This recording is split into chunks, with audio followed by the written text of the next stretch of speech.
Now though, expense is no problem as Libby parades her designer outfits and new fiancé in front of the family in Shortland Street. Honestly, if I hear one more thing about poor Libby, I swear I'll scream. I'm getting married! Finally, you're going to get what you've always been waiting for. A real family wedding.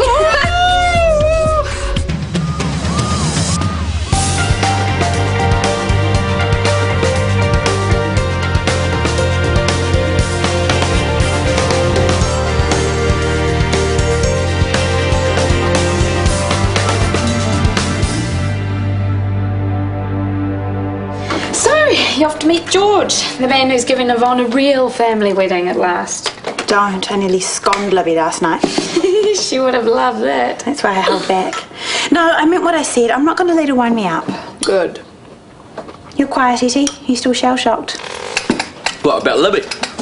Nah, I thought she was alright. Are you serious? She had you running after her all night. She didn't lift a finger. Well, she's posh. I guess that's just what she's used to. No, yeah, I liked her.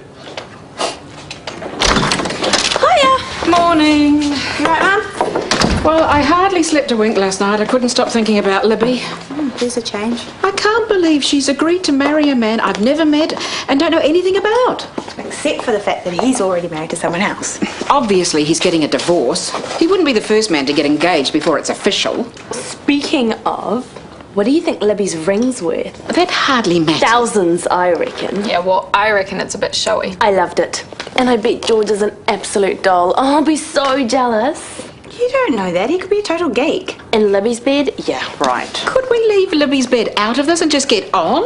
Okay, are you ready, Maya? Yes, don't stress. I am not stressing. I have promised Libby my support and I want to start by being on time. Let's go then. Have a nice brunch, guys. We will. See ya. Wish me luck. Luck. And stay chilled. Oh, well.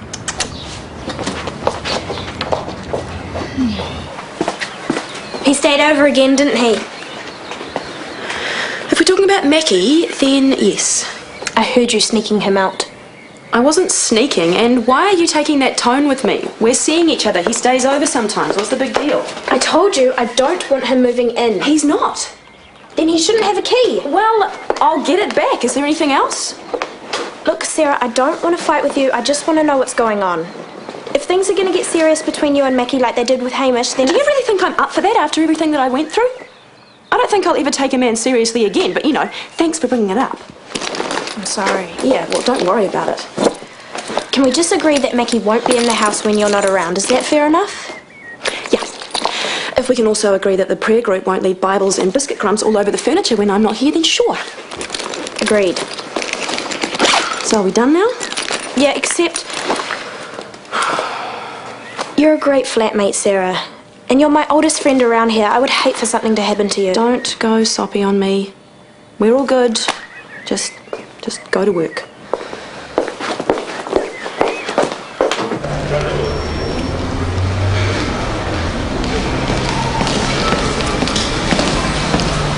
I think we're underdressed. No, it's not like we're scruffy and barefoot. No, I know. This place is very flash. Money is clearly no object. Libby's always liked rich good lookers. Anyone remember Dean? I thought you went out with him. Yeah, but Libby brought him home first. Man, she could spot him, eh, Mum? Whenever your father and I had to meet a new boyfriend, he would say, "You bring the hankies, Vaughn, I'll bring the bat."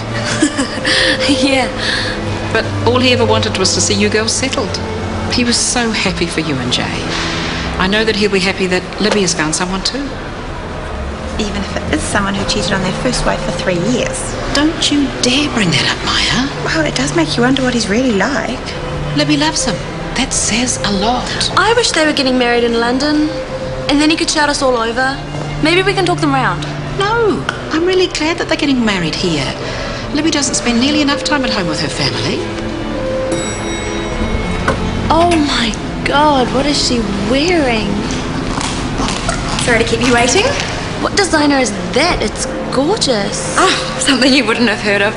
We picked it up in Paris. I'd lend it to you, but it's probably about 3 sizes too small. That's a cute top. We didn't know we were supposed to dress up, you never said. Oh, you look fine.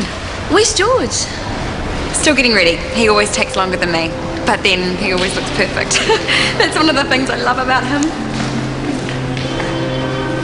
Cool, so your lawyer's definitely been over this? Yeah. Good, because we don't want Lee May finding any loopholes later. You know, I also talked to him about paying you 10% of any increased profits from the day I take over. On top of your salary, of course.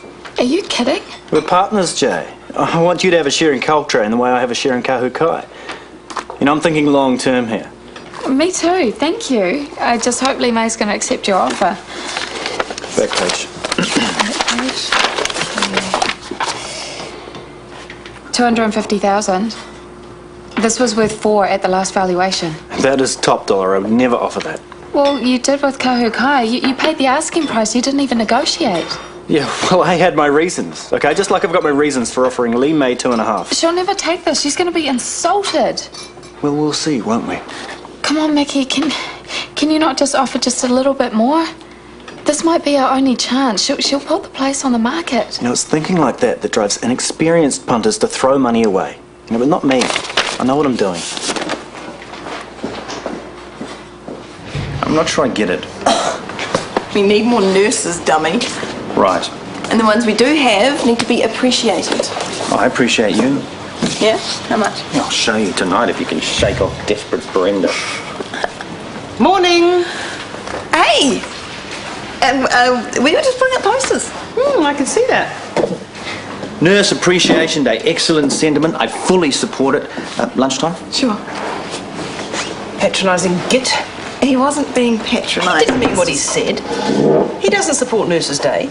If he did, if any of the doctors did, they'd do something about it.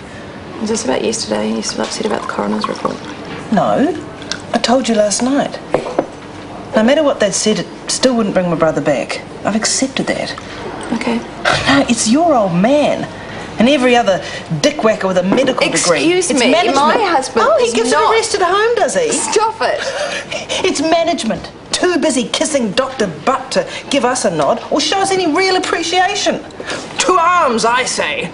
When we finish this, we'll storm her upstairs. We'll squeeze her till she squeals. We might be able to pick off the odd doctor on the way. The nurse will give you your pre-med and then you'll be taken straight to theatre. See you again when you wake up. Mickey Bowen dropped this in. He said it's urgent. Thanks. This will be his offer in Coltrane. Ah, he's going through with it. Technically, I gave Jay first refusal, but we're business partners and he's the one with the money, so... He must be joking.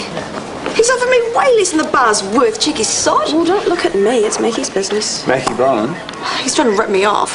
That's how the rich get richer, isn't it? Not in my experience. Maybe he doesn't know what the bar's really worth. Have you thought of that? Yeah, Jay would have told him. I can't believe she'd let him insult me like this. It stings, doesn't it, when someone you trust lets you down? Or maybe he made a rock bottom offer to prompt you to come back with your lowest selling price. That makes sense to me. But it says here that this is a once-only cash offer, non-negotiable. I don't think he really wanted to buy the bar in the first place. Well, then why would he bother making the offer? Because he's big-noting. Making out to you and Jay and whoever else that he's a bigger mover and shaker than he really is. Lee May, just because And he tried to get out of paying his hefty bar tab. You can think what you like, Sarah, but in my opinion, he's a crook.